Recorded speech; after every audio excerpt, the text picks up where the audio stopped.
Hai, Assalamualaikum dan salam sejahtera. Nama saya ialah Muhammad bin Abu Zaid dan ID saya ialah 202301D0049. Dua topik yang akan diperjelaskan oleh saya. Yang pertama ialah sumber rujukan agama yang boleh dipercayai dan yang kedua pula ialah sikap terhadap seksual.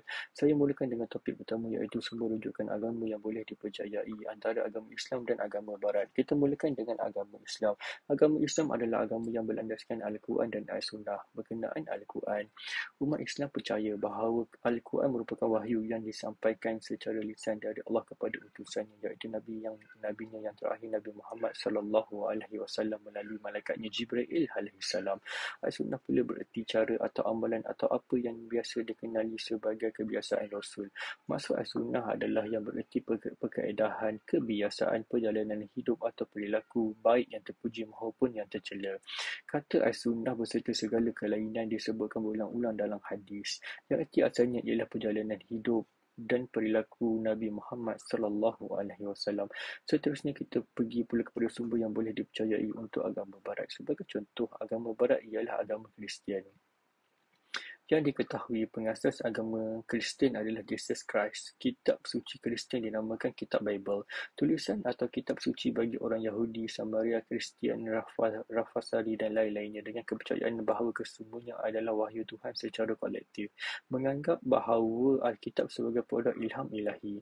Bible mengandungi dua bahagian iaitu Perjanjian Lama dan yang ditulis sebagai sebelum kelahiran Jesus Christ dan Perjanjian Baru yang ditulis oleh pengikut Jesus Christ itu sendiri.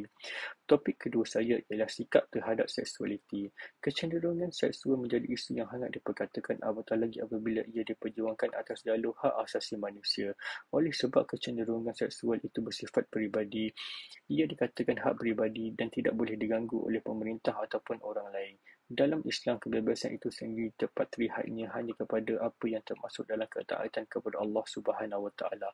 Berbalik kepada kecenderungan seksual itu, sebenarnya terdapat banyak golongan yang perlu kita ketahui.